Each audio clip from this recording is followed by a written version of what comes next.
Hello. Good morning बच्चों, कैसे हो? सब बढ़िया। चलो, तो आज का जो अपना टॉपिक होगा वो होगा परासरण दाब। परासरण दाब के नियम। ठीक बात है। तो देख लेते हैं अपन परासरण दाब के नियम क्या होते हैं। सुनो बच्चों, कहाँ तक पहुँचना है अपन को। जैसे अपना जो लक्ष्य है वो होगा, जैसे आपने आदर्श गैस समीकरण पढ़ रखी है, क्या होती है? पी वी बराबर है एन आर टी, यही होती है ना। उसमें प्रश्न क्या होता है? पी क्या होता है? गैस का दाब। और ये क्या होता है? आयतन। ये क्या होता है? मोलों की संख्या, गैस की मोलों की संख्या। ये क्या होती है? Value constant. और ये होता है टेम्परेचर। उसी तरह जो परासरण दाब निकल के आता है वो निकल के आएगा पाई वी बराबर एन एस टी। ये अपन को ध्यान रखना है, ये दोनों समतुल्य होती है। यानी कि यहाँ पे ये क्या है? ये परासरण दाब होता है, ये तनुता होती है। तनुता क्या है? विलयन का ही एक रूप होता है। जैसे तनु विलयन के लिए जो आयतन निकल के आता है ना, उसे तनुता बोलते हैं अपन। आपने ओस्टवाल्ड का नियम पढ़ के आए होंगे 11वीं क्लास में, वही है। ये हो जाते हैं विलय के मोल, और ये विलय का स्थिरांक, और ये टेम्परेचर केल्विन में। परम ताप बोलते हैं जिसको। केल्विन में यदि तापमान लिया जाता है तो उसे परम ताप बोला जाता है। तो अपन को यहाँ तक पूछना है। अपन इसको थोड़ा सा डिटेल देखते हैं अब इसकी क्या होती है। जैसे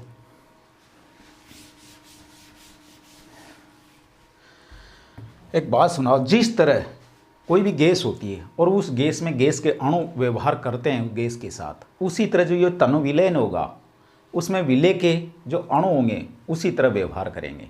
ये वॉन टॉप ने फिर दो नियम देने के बाद ही समझा पाया। तो अपन इसको पहले ऐसे लिख लो, आप थोड़ी सी एक दो लाइन लिख लो। जिस प्रकार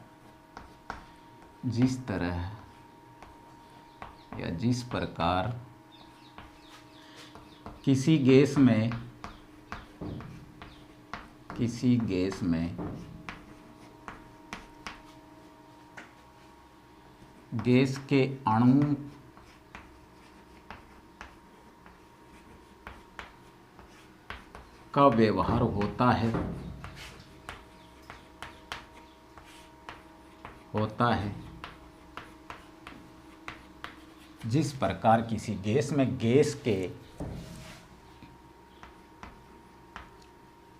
जिस प्रकार किसी गैस में गैस के अणुओं का व्यवहार होता है, ठीक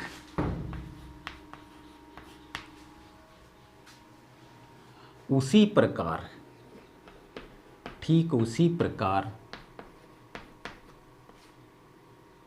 विलयन में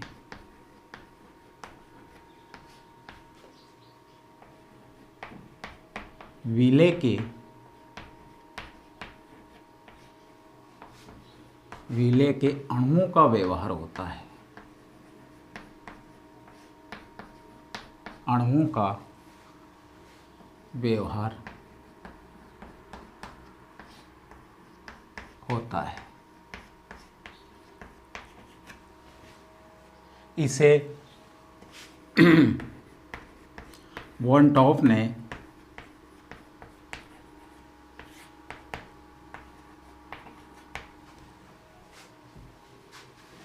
निम्न नियम देकर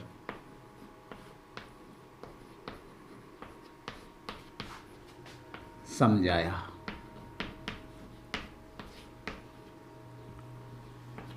अब क्या होंगे बेटा, देखें क्या लिखा अपन ने। जिस प्रकार किसी गैस में गैस के अणुओं का व्यवहार होता है, ठीक उसी प्रकार विलयन में विलय के अणुओं का व्यवहार होता है। इसे वॉन टॉप ने निम्न नियम देकर समझाया। अब वो नियम क्या है? होने में तो 3-4 नियम होते हैं बेटा इसे, लेकिन अपने बुक्स अपने सिलेबस के अनुसार केवल 2 नियम यहाँ पे अपन को पढ़ने हैं। जैसे पहला नियम क्या दिया उसने? Von top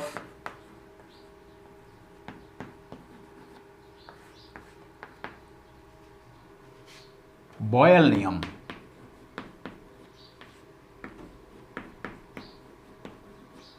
von top boil नियम। और दूसरा नियम क्या दिया? वॉन टॉप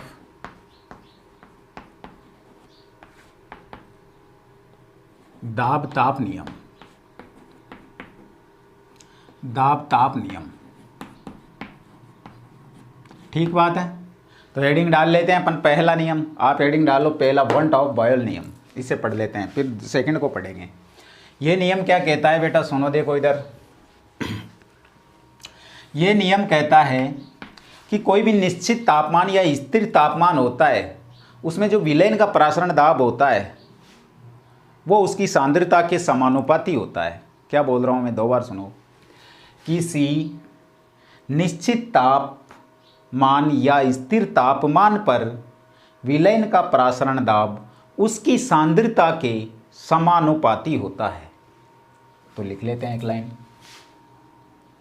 देखो आप। निश्चित ताप, इस नियम के अनुसार है ये, निश्चित तापमान पर, निश्चित तापमान पर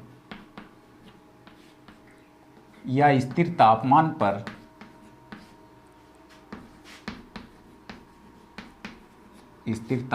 पर विलयन का परासरण दाब, विलयन का परासरण दाब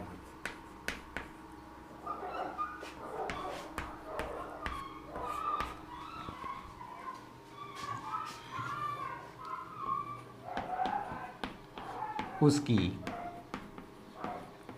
सांद्रता के समानुपाती होता है। समानुपाती होता है। ठीक बात। क्या होगा, परासरण दाब किसे दर्शाते थे अपन, पाई अपॉन सी। सांद्रता क्या है यहाँ, सी, और पाई क्या है बेटा, परासरण दाब। और हम जानते हैं, तो अपने पास जो वैल्यू निकल के आती है वो ये है। और अपन लोग जानते हैं कि वी नो देट, इसका मतलब है कि हम जानते हैं कि जो सांद्रता होती है, सांद्रता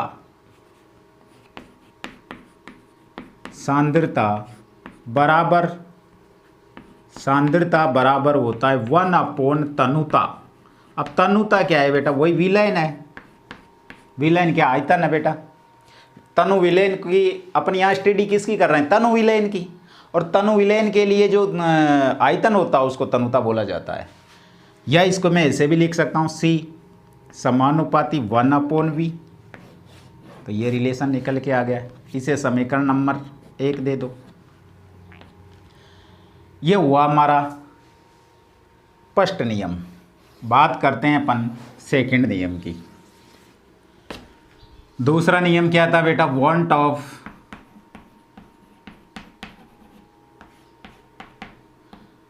दाब ताप नियम।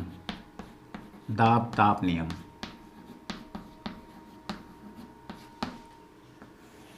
ये नियम क्या कहता है, ये नियम कहता है बेटा कि जो निश्चित सांद्रता या निश्चित तनुता होती है उसमें जो विलयन का परासरण दाब होता है वो उस टेम्परेचर के, विलयन वाले टेम्परेचर, किस टेम्परेचर के, विलयन का उस टाइम जो टेम्परेचर है उस टेम्परेचर के समानुपाती होती है। यानी कि इसे लिख लेते हैं अपन, जैसे देखो इधर, निश्चित सांद्रता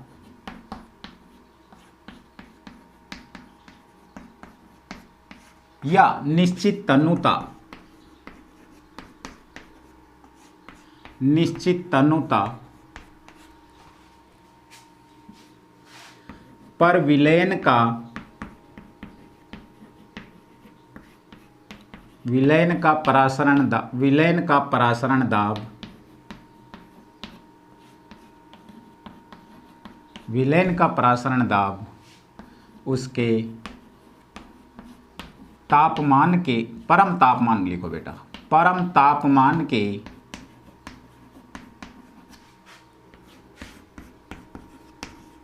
समानुपाती होता है।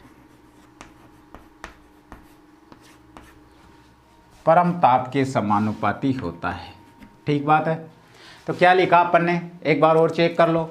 वन टॉप क्या कह रहा है कि निश्चित तापमान या स्थिर तापमान पर विलयन का परासरण दाब उसकी सांद्रता के समानुपाती होता है। यानी कि ये परासरण दाब है, ये सांद्रता है, सांद्रता के क्या है बेटा, समानुपाती है। और वी नो दैट का मतलब हम जानते हैं कि जो सांद्रता होती है, 11वीं क्लास में पढ़ के आए हो आप, सांद्रता होती है वो तनुता के व्युत्क्रमानुपाती रिलेशन में होती है, जिसे अपन ने यहाँ दिखाया सी समानुपाती व्युत्क्रमानुपाती 1 अपॉन वी। ठीक है। इसे समीकरण नंबर 1 दिया है।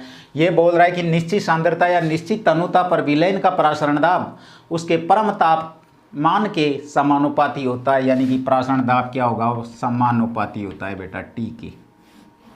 इसे समीकरण नंबर दे देते हैं अपन 2। यहाँ तक कोई दिक्कत कोई नहीं। आगे बढ़ूँ मैं। उपरोक्त दोनों समीकरण से, इनको काम में ले लेता हूँ मैं। उपरोक्त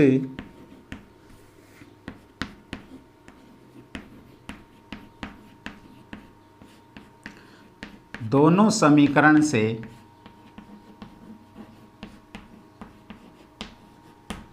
अब ये क्या है बेटा, उपरोक्त दोनों समीकरण से प्रासरण दाब जो आता है उसे अपन देखते हैं। उपरोक्त दोनों समीकरण से जो प्रासरण दाब पाई किस किस के समानुपाती है, यहाँ सांद्रता के और यहाँ T के। तो मैं इसको डायरेक्ट ऐसे लिख सकता हूँ, देखो आप, पाई समानुपाती होता है C/T।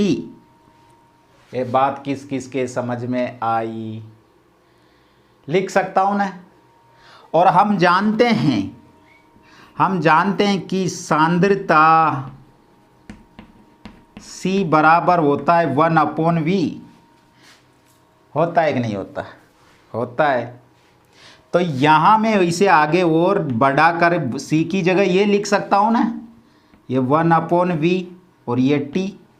तो इस एक का यहाँ कोई मतलब नहीं है, तो मैं इसको ऐसे भी लिख सकता हूँ कि T/V।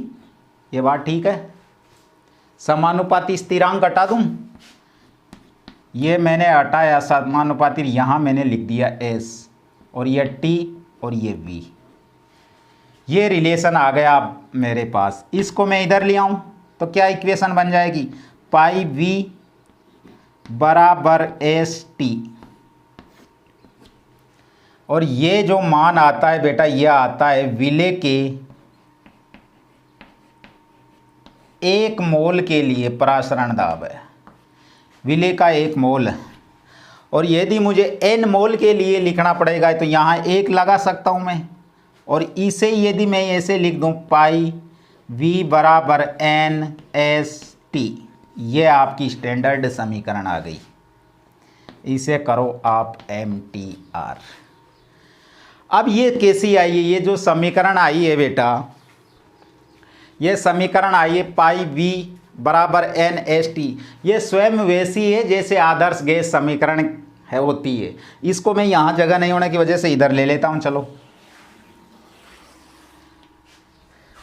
पाई V बराबर S n मोल के लिए ST और आदर्श, यह समीकरण लिख लो यहाँ, यह समीकरण आदर्श गैस समीकरण के समान जैसी होती है। गैस समीकरण के जैसी होती है।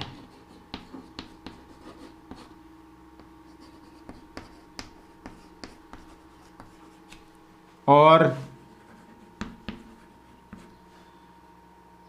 आदर्श गैस समीकरण में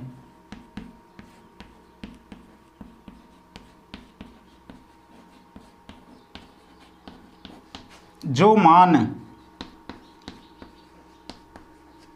R का होता है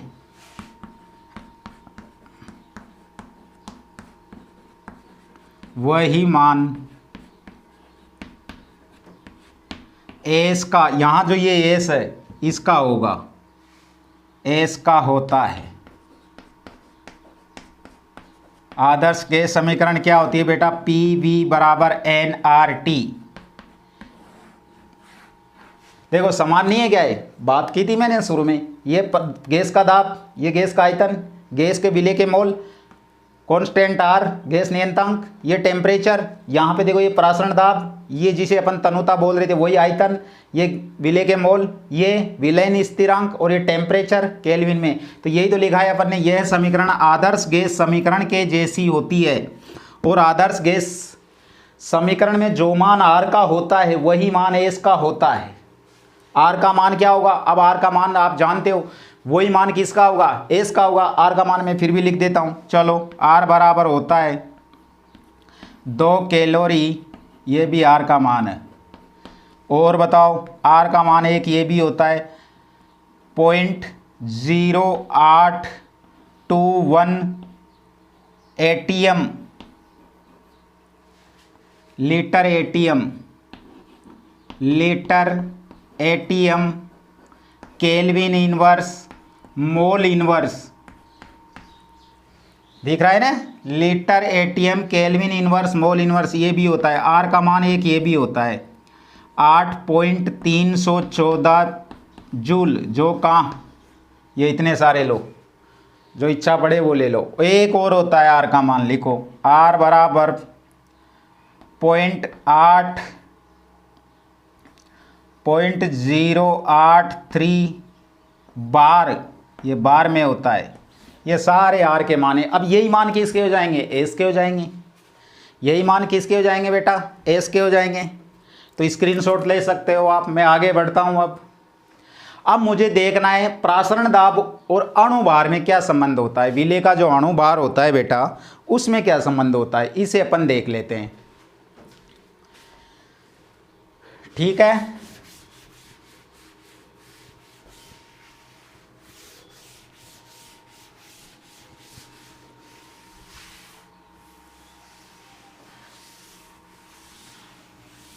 हेडिंग डालो आप,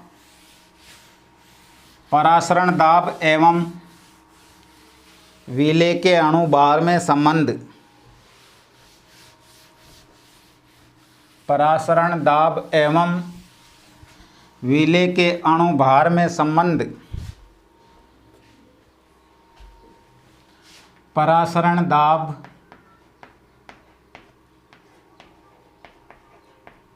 एवं विले के अणुभार में संबंध। ये हेडिंग हो गया अपना। अब देखो बेटा, हम पढ़ गया है परासरण दाब क्या था, पाई वी बराबर NST, या इसे ये भी लिख सकते हो आदर्श गैस समीकरण में PV बराबर NRT। कोई दिक्कत वाली बात नहीं है, जैसा सेम है बेटा। देखो इधर देखो, इसको मैं पाई को परासरण दाब को यहाँ रहने देता हूँ और जो आयतन तनुता के रूप में है उसको मैं n के नीचे ले आता हूँ। n बराबर क्या है, ये V और ये ST, और यहाँ के पे इनके नाम लिख लो आप, जानते हैं वैसे। पाई क्या है, परासरण दाब, इसको दिखाने के लिए इसे रहने दो, परासरण दाब। V क्या है, तनुता या आयतन।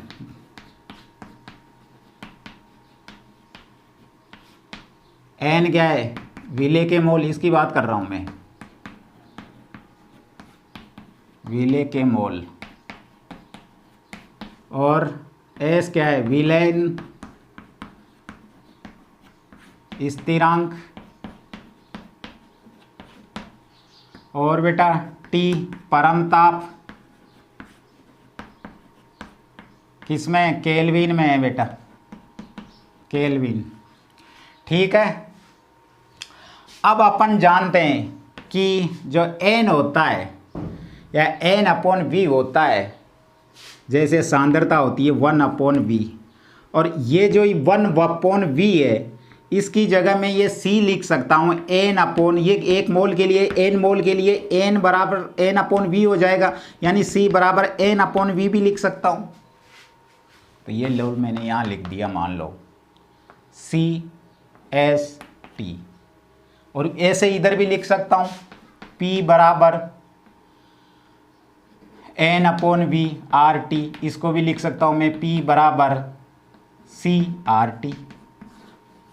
ये सांद्रता हो जाती है। चलो इनको भी लिख लो, ये सांद्रता है। R क्या है, गैस नियतांक है।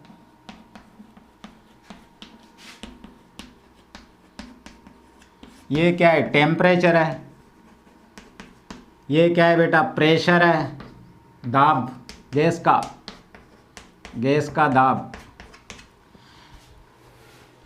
ये अपने पास इक्वेशन आई वापस फिर MTR। अब बात आती है यहाँ पर जो ये एक तो ये समीकरण होगी, एक डायरेक्ट ये विले के मोल है। वो क्वेश्चन अपन को इस फॉर्म में भी पूछ सकता है, वो क्वेश्चन इस फॉर्म में भी पूछ सकता है। यानी कि ये समीकरण याद है तो तुम इन दोनों को बना सकते हो, ये है मेरा कहने का मतलब। अब विले के इसमें लिख लेता हूँ, जैसे मैं इसको देखता हूँ, मैं इसको लिखता हूँ बेटा। तो पाई n बराबर क्या होता है, हम जानते हैं कि n बराबर होता है विले का बाहर बटे विले के अणुभार, विले का अणुभार। और इसे किसे दर्शाते थे अपन, WB या MB, यही तो था। अब मैं मान लो n की जगह इस वैल्यू में ये इसे 2 समीकरण दे देता हूँ, इसको 3 दे देता हूँ, इसको 1 दे देता हूँ। चलो n का मान रखने पर समीकरण 2 में स्मॉल n का मान रखने पर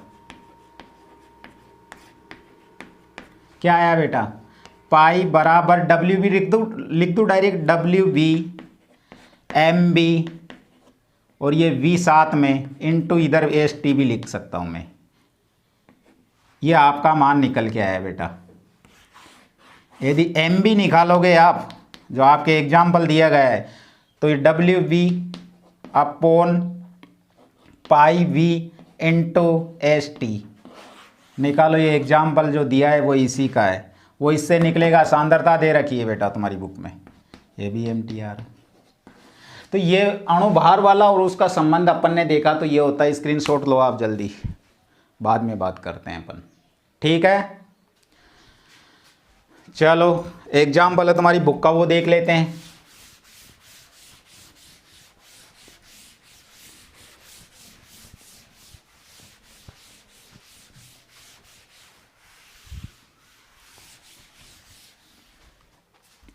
बुक्स का एग्जाम्पल इसने जो दिया है बेटा, पढ़ो आप। 27 डिग्री सेंटीग्रेड ताप पर यूरिया के M/10 विलयन का परासरण दाब क्या होगा। उदाहरण है मेरे पास, उदाहरण books Rajasthan board, page number है बुक का मेरे पास 37 से। तुम्हारी बुक में देखो, ये एग्जाम्पल है, ढूंढ लेना आप, पढ़ो, आप भी पढ़ सकते हो। 27 डिग्री तापमान दिया गया है, गिवन बाय दिया गया है 27 डिग्री सेंटीग्रेड, केल्विन में करना है पड़ेगा अपन को इसको। और R की वैल्यू दे रखी है इसने, लीटर, R का मान दिया है इसने बेटा, गिवन बाय टेम्परेचर है। ये R की वैल्यू इसने दी है 0.0821 atmosphere litre kelvin mole inverse, ये दे रखा है। और दिया है बेटा इसने M/10 विलयन, सांद्रता दी है, डायरेक्ट सांद्रता दी है, ये पहचानना बहुत ज़रूरी है। जो विलयन लिखा है M/10, ये क्या है, C है बेटा, ये C सांद्रता। और अब इसमें कुछ नहीं करना, वैल्यू रखनी है और कुछ नहीं करना। अपन जानते हैं, देखिए कुछ भी याद नहीं है। और यदि आदर्श गैस समीकरण याद है तुम्हें, PV बराबर nRT, तो उससे आप इस क्वेश्चन को कर सकते हो। ये लो, जैसे आदर्श गैस समीकरण से मैं कर रहा हूँ, मुझे कुछ भी याद नहीं रहा, PV nRT। अब मैं इतना मुझे याद है तो मैं ये जानता हूँ कि वो पाई V बराबर NST होता है। अब लेकिन इसकी भी जरूरत जैसा ये है वैसा ये है, तो इससे करो या इससे करो, बात एक ही है, किसी से भी कर लो। अब पूछा क्या है उसने, ये देखो आप, पूछा है उसने परासरण दाब, परासरण दाब पूछा है बेटा, पाई पूछा है, मतलब ये पूछना है, निकालना है। और परासरण दाब जानते हैं अपन, पाई बराबर क्या होता है, बोलो, N/V/ST, यही तो होता है। तो जो R की वैल्यू होती है वो इसकी होती है, तो लिख लो इसको मैं क्या लिख सकता हूँ, सांद्रता भी होती है ये, C बराबर N/V भी होता है। उसने डायरेक्ट सांद्रता दी है अपन को, N/V छुपा लिया तो CST हो जाएगा ये। और क्या दिया, पाई बराबर सांद्रता क्या है, कितनी दे रखी है बेटा, 10, 1/10। ये 1/10 इंटू एस कितना होता है, जो आर का मान दिया है वही एस का मान है। उससे भी कर सकते हो आप, जैसे डाटा वही सेम है, मैं इससे कर रहा हूँ, बुक में इससे कर रखा उसने। 0.8081 litre kelvin inverse mole inverse. आगे क्या दिया है बेटा, टी का मान इसमें दिया है डिग्री सेंटीग्रेड में, और इसे केल्विन में बदलेंगे, 273 जोड़ देंगे इसमें, तो ये क्या होगा 27 डिग्री प्लस 273 बराबर क्या हो गया 300 केल्विन। रखो 300 केल्विन, सोल्व करो आपका आंसर आ जाएगा। केल्विन से केल्विन क्रॉस, बस जो यूनिट है वो आए वो लिख लेना, आंसर आ जाएगा आपका। सोल्व करो आप आराम से। 2.46 कुछ आएगा इधर, बस ये यूनिट लगाना ATM लीटर पे, मोल इस पे आएगा आंसर। तो ये बात हुई अपनी न्यूमेरिकल की। अब बात करते हैं अपन प्रासरण दाब के प्रकार, कितने प्रकार का प्रासरण दाब होता है वो देख लेते हैं।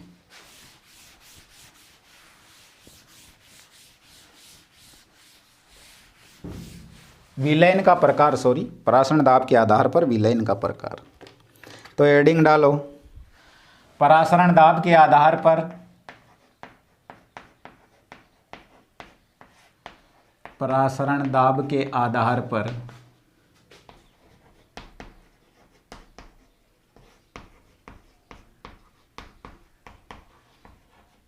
विलयन 3 प्रकार का होता है। 3 प्रकार का होता है, किसके आधार पर, प्रासरण दाब के आधार पर। प्रासरण दाब के आधार पर विलयन 3 प्रकार का होता है। ऐसे लिखना है बेटा, ऐसे ही पढ़ेंगे अपन इसको। एक होता है समपराशरी विलयन,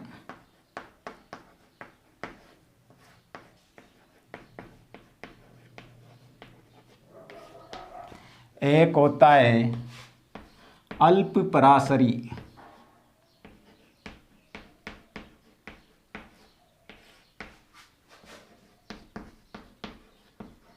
अल्पपराशरी विलयन, एक होता है बेटा अतिपराशरी विलयन।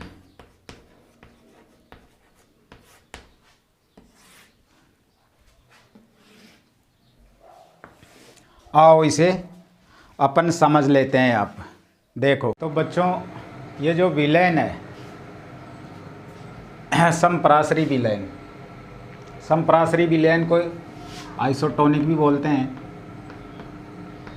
आइसोटोनिक सॉल्यूशन, और इसे बोलते हैं अल्पपराशरी विलयन होता है, इसे बोलते हैं हाइपोटोनिक सॉल्यूशन। और जो ये अतिपराशरी विलयन है इसे इंग्लिश में हाइपरटोनिक सॉल्यूशन कहते हैं। ठीक बात है।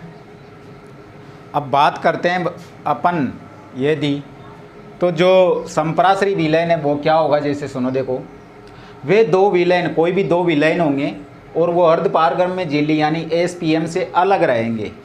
इधर वाला विलयन है, इधर वाला विलयन है, दोनों किससे अलग है, SPM से, अर्धपारगम्य झिल्ली से अलग रहते हैं। अब क्या होगा इनमें, जैसे इसका विलायक है और इसका विलायक है, तो दोनों एक दूसरे में आ जा नहीं सकते ये विलायक किरणों, क्योंकि यहाँ पे विलयन कैसा है, समपराशरी। अब समपराशरी के लिए शर्त क्या होगी, यदि समान तापमान पर अपन इनको देखेंगे तो इनका जो प्रासरण दाब है दोनों विलयन का, इसका प्रासरण दाब और इसका प्रासरण दाब, ये भी दोनों समान होंगे, और इनकी जो दोनों की सांद्रता है वो भी समान होगी। लेकिन और जो ये जैसे अपन ग्लूकोज की बोतल चढ़ाते हैं अपने, कोई बीमार हो जाता है पेशेंट, तो कौन सा विलेन दिया जाता है उसको, इंसान को कौन सा विलेन दिया जाता है, वो बोतल चढ़ाते हैं ग्लूकोज की, वो यही विलेन होता है सॉल्यूशन।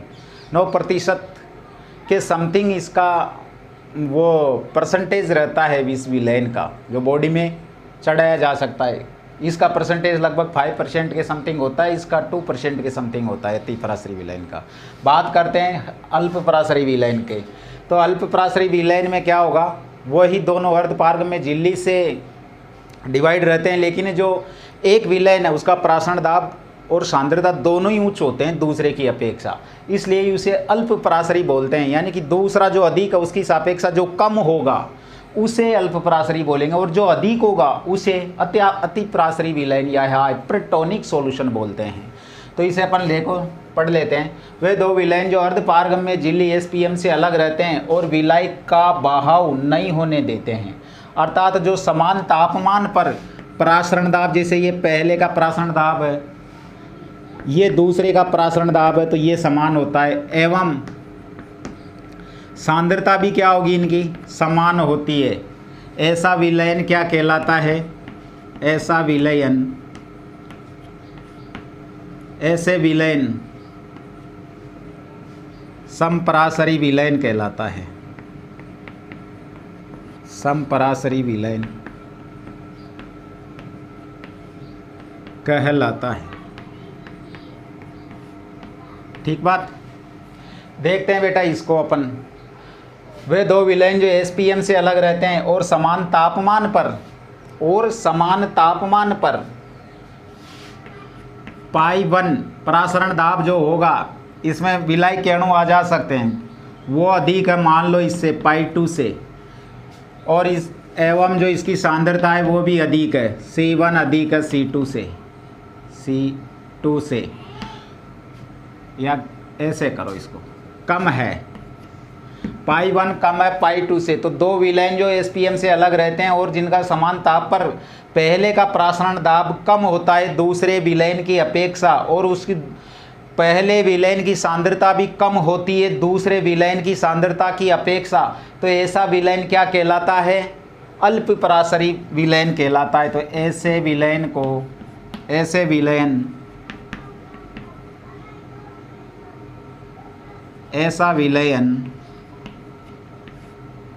दूसरे की सापेक्ष अल्प परासरी विलयन कहलाता है।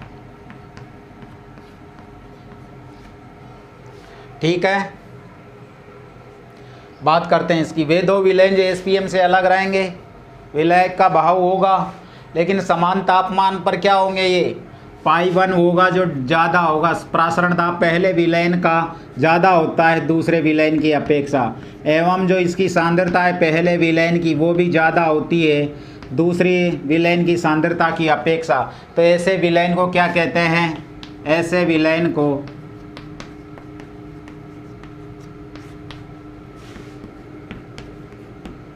हाइपरटोनिक या अति परासरी विलयन कहते हैं।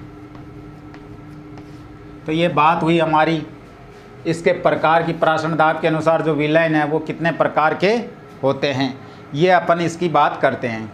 आगे अगर अपन बात करें तो जो क्वेश्चन है उसकी बात करते हैं अपन। देखो इधर एक दे रखा है एग्जाम्पल, आप भी कर सकते हो लेकिन फिर भी इसे और समझ लो, कई बच्चों की दिक्कत रहेगी।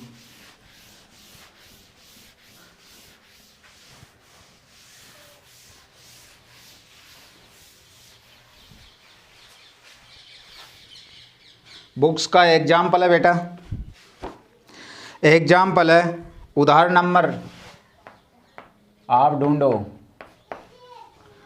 4% यूरिया विलयन है, यानी कि 4% यूरिया है NH2CONH2। इसका अणु भार क्या होता है, मोलिकुलर वेट कितना होता है इसका, 60 होता है, ये जानते हो आप। दिया गया है, ये देख रहा हूँ मैं, ए 4% यूरिया विलयन एक अन्य कार्बनिक यौगिक ए के 2 है विलयन, इसमें एक कार्बनिक है, ये अकार्बनिक है, वो ये कार्बनिक है, दूसरा एक और इसी के जैसा कार्बनिक विलयन है जो ए है, वो 12% विलयन का समपराशरी है। 2 विलयन है, दोनों समपराशरी है। तो यौगिक ए का अणुभार पूछा है, लेकिन इसमें 12% दिया गया है, तो इसका कितना होगा प्रासरण दाब? पहले इसका प्रासरण दाब ज्ञात करेंगे अपन। इस 4% यूरिया वाले का, तो इसका प्रासरण दाब का सूत्र होता है पाई बराबर N/V/S/T, यही होता है। ये जो होता है बेटा, इसको क्या लिख सकते हैं अपन? यही लिखेंगे W/M, यानी कि मोल है बेटा, मेल दिए गए का भार और उसका अणुभार इंटू ST/V, ये पाई, इसको पाई 1 दे देता हूँ मैं, पाई 1 नाम दे देता हूँ। पहला प्रासरण दाब है जो 4% वाला है, दूसरा होगा जो 12% वाला होगा।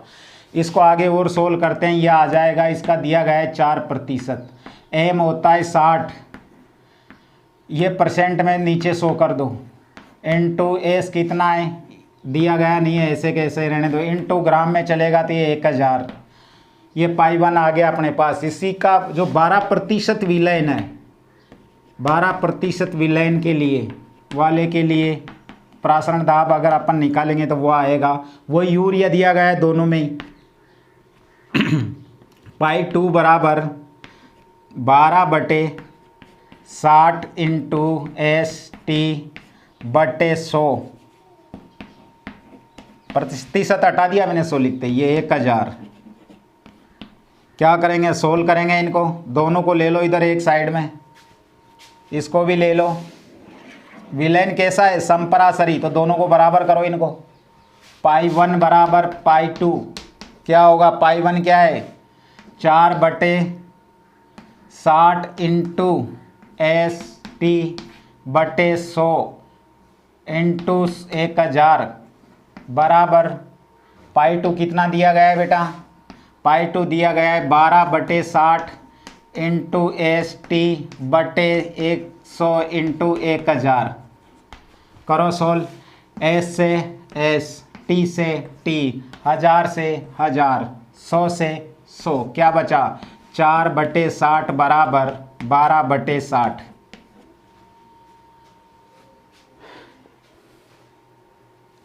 यही बचा। पाई 2 की वैल्यू है बेटा, ये कहीं गलत कर दिया अपन ने।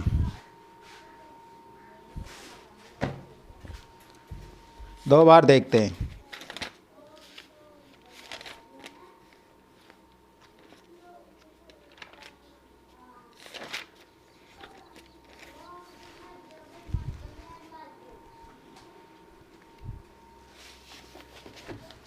यहाँ पे बेटा कार्बनिक विलयन है ना, ये 60 नहीं आएगा, इसका यूरिया थोड़ी, कोई अकार्बनिक है, कार्बनिक अणुभार है, 2 बार पढ़ो क्वेश्चन।